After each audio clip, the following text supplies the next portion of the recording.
네, 형태소의 이 형태에 대해서 공부해 봅시다. 일단 형태소의 이 형태는요. 형태가 이 다르다 그런 뜻이에요. 형태만 다르고 의미나 기능은 똑같아야 돼요. 자, 형태소의 기능과 의미는 동일하고 형태만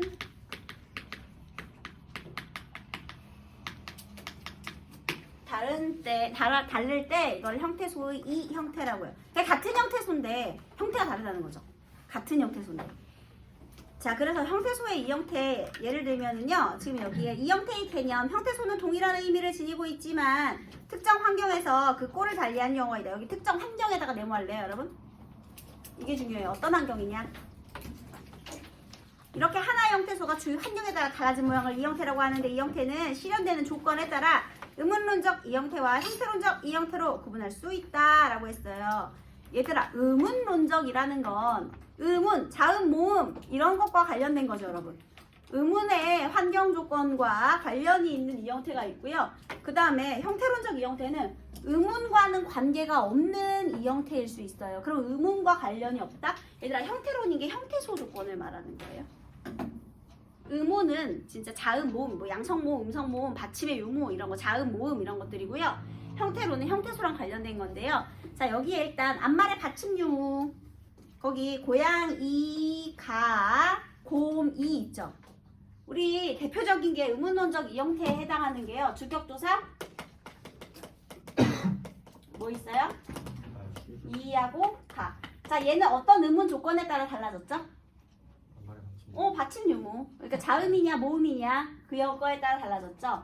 그 다음에 또 뭐 있어요? 목적격 조사 을과 를도 있죠. 이가, 을을 이런 것들은 그 앞말의 받침 유무, 즉 자음과 모음으로 끝난 뒤인지에 따라서 나타나는 것이고요. 그 다음에 은는도 대표적인 거죠. 받침 유무에 따라서요.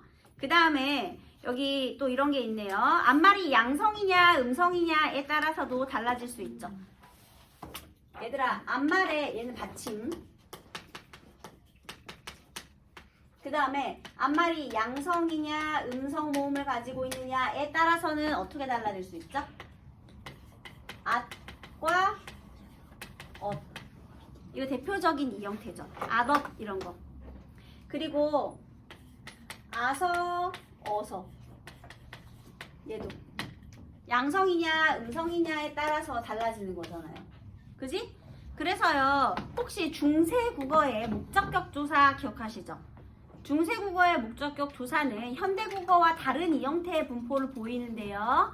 현대국어에는 앞말에 받침이 있느냐 없느냐 이렇게 을을 두 개만 하는데 우리 옛날에 중세 때에는 알, 을 그리고 랄을 이렇게 네 개 있었죠. 양성 모음이냐 음성 모음이냐 또 받침이 있느냐 없느냐에 따라서 4개로 쓰였다 뭐 이런 거 있잖아요. 그죠? 기억하시죠? 여기까지는 일단 이해가 됐을 거야. 그지? 여기까지 쫓아올 수 있지 얘들아. 형태소의 이 형태에 대해서. 자, 그런데 여기에 이런 게 있어요. 형태소의 이 형태는요. 배타적 분포 형태, 상보적 분포 형태를 보인다라는 건데요. 다시.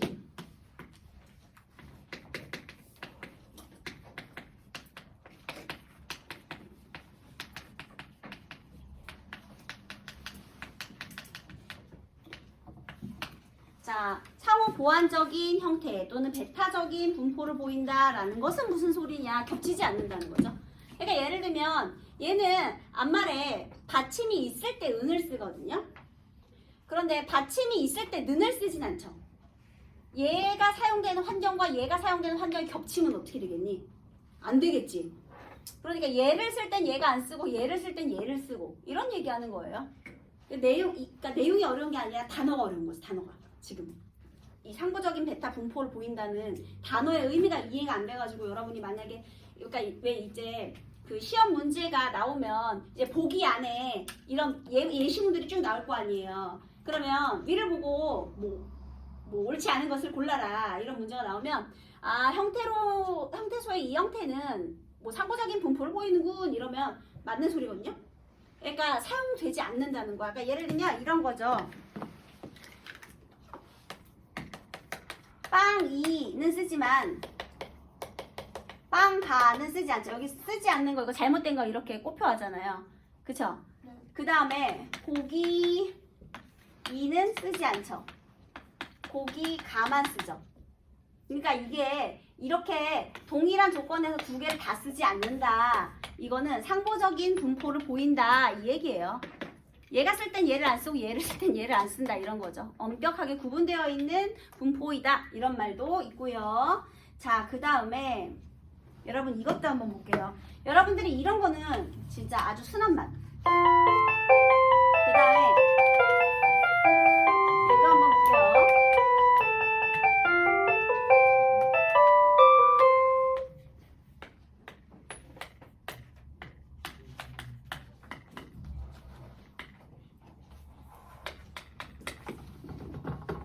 자, 여러분 이거 한번 읽어볼래요? 이거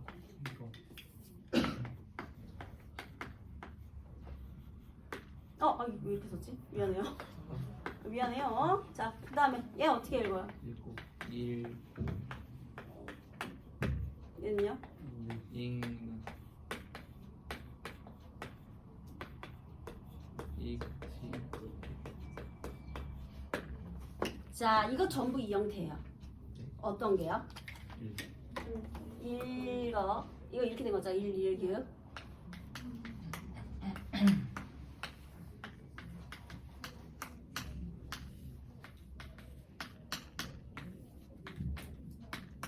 전부 이 형태야 이거. 근데 이 형태의 대표의 형태가 이렇게 된 거죠. 이렇게 해야만 우리가 다양한 의문의 변동들도 확인할 수 있으니까요. 그치? 그래서 똑같은 형태소잖아. 근데 아까 우리 선생님이 지금 우리 이거 발음할 때 이렇게 달라진 거잖아. 그럼 발음을 기준으로 하면 얘네들도 전부 이 형태라고 볼 수 있다라는 거죠. 자, 그 다음에 우리 형태론적인 이 형태 얘는 뭐냐면요. 의문이 아니라 형태에 따라 달라지는 건데요. 예를 들면 특정 단어 뒤에서 나타나는 이 형태의 하다 뒤에 붙는 불규칙이 포함이 돼요. 예를 들면요. 우리 하 뒤에는요. 어서가 붙지 않고 얘가 뭘로 변하죠? 여서가 되죠. 그지? 그러면 요거 뭐가 돼? 뭐예요? 하어서, 그러면 하서 해도 되거든요. 그러면 얘는 어떻게 돼요? 하여서. 어서가 지금 어가 하어가 하여가 된 거거든요. 그러면 요런 게 바로 여 불규칙이에요. 하 뒤에서는 어미 어 대신 여가 오는 거야. 그리고 오 뒤에서는 거라 대신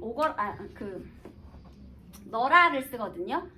그래서 너라 불규칙, 뭐 여 불규칙 이런 불규칙들이 있는데 어쨌든 어가 여로 바뀌었잖아요. 그럼 얘네가 어와 여 이게 바로 하 뒤에서 오는 어와 여. 하 뒤에서는 여가 오니까 여가 오죠. 그리고 나머지 다른 동사 뒤에서는 어가 오잖아요. 그래서 어와 여가 지금 뭐가 된 거예요? 얘도 형태론적인 이 형태에 볼 수 있다는 거죠. 근데 다만 얘는 의문 환경 때문에 뭐 모음 뒤에서 그런 게 아니잖아. 그래서 얘는 특정 단어라는 이런 형태 때문에 온 거거든요. 그래서 이거고요. 그 다음에 얘놈은요. 다시 말하면 이거 자동적인 교체의 이 형태다. 비자동적인 형태의 이 형태다. 여러분 모고 화자의 감으로 찍어보세요. 이거는 비자동적이에요? 자동적이에요?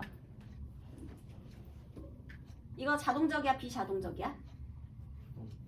비자동적이지. 그러면 자동적이다라는 건 무슨 소리냐? 이거 불규칙이잖아. 예를 들면 이런 거죠. 여기서 이 밥 있죠? 이거 어떻게 발음하죠?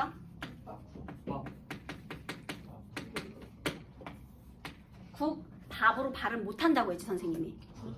맞아요. 그 다음에 국 뒤에 뭐를 붙였어요? 이번엔 물론 하나하나 띄어 읽으면 다 읽을 수 있지. 그런데 자연스럽게 읽었을 때 그냥 국물이지 얘들아. 그지? 그리고 더 결정적인 거 얘 어떻게 발음하죠? 이런 것들이 전부 이 형태에 해당이 돼요. 국의 이 형태, 국. 이해됐어요? 밥의 이 형태, 밥. 압의 이 형태, 압. 이런 것들. 근데 얘들아 이런 것들은 전부 다 자동적인 교체로 인한 이 형태가 되는 거예요. 그러니까 의문이 처한 환경 때문인 거지. 얘는 뭐 예사소리 뒤에서 안울림 소리, 안울림 소리 뒤에서 예사소리를 된소리로 발음하는 조건, 그다음에 비음화 조건 뭐 이런 것들. 음절의 끝소리 규칙 조건. 그리고 또 이런 것도 있다. 아까 전에 선생님이 이거 흑 해볼까요? 흑. 얘들아 이거 흑 안 되잖아요. 어떻게 읽어요? 요거 탈락시켜버렸죠. 그럼 얘도 이 형태가 될 수 있는 거예요. 발음상. 근데 얘네들은 이 의문론적인 환경 조건에 의해 자동적으로 이어지는 이 형태예요. 그러면 비자동적인 이 형태는 무엇이 있느냐? 예를 들면 우리 이것도 사실은 비자동적인 이 형태에 해당이 되죠. 이거 지금 구분하는 기준이 이렇게 구분하든지 이렇게 구분하든지 이렇게 구분하든지 하는 거거든요.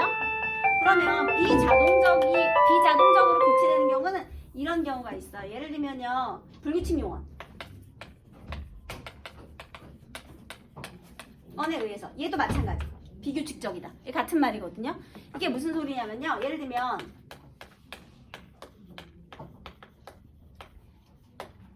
이제 이해되시나요? 이렇게 하면 얘는 또 이해 쉽지.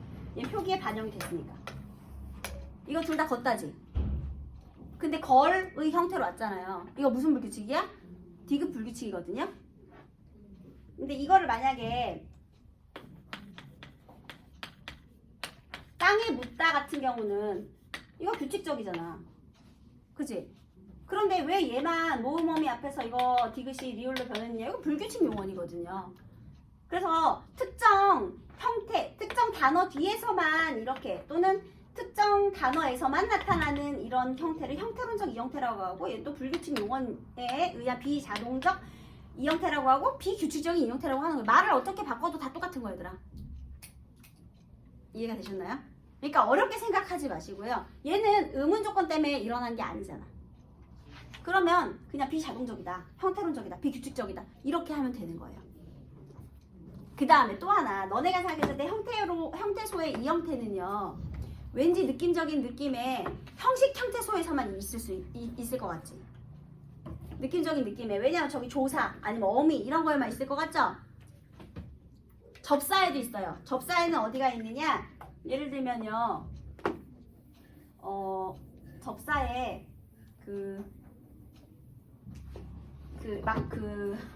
뭐 이렇게 변할 때 예를 들면 수 이런 거 있죠. 수지, 수탁 이런 거 있잖아. 이거 암수할 때 그 수죠. 근데 이거 다르지. 이런 것들도 이 형태예요. 그러니까 접사에서도 있을 수 있어요. 그러면 선생님, 형태소의 이 형태는 형식 형태소에만 있나요? 아니요, 실질 형태소에서도 있죠. 이렇게. 얘는 이 형태가 아니고 얘가 이 형태죠. 그러니까 실질 형태소에서 일어나는 이 형태도 있다라는 겁니다. 그래서 요거 실질 형태소에서도 이 형태가 있다라는 것을 이해하면 돼요. 그러니까 너무 어려운 수준까지는 아니고요. 우리 이 형태를 너네들이 생각했을 때 매일 그 조사나 어미에서만 생각을 하잖아요. 이 형태를.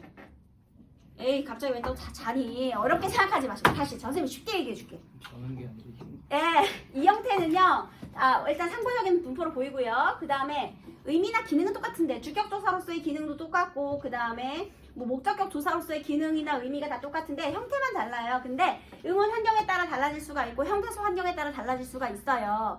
그런데 얘놈은 우리 실질 형태소에서도 가능하다라는 거죠.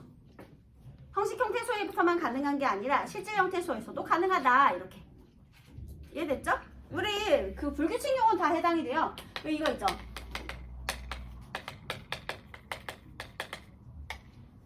솟다, 솟아. 원래 이게 정상이거든요? 규칙이죠?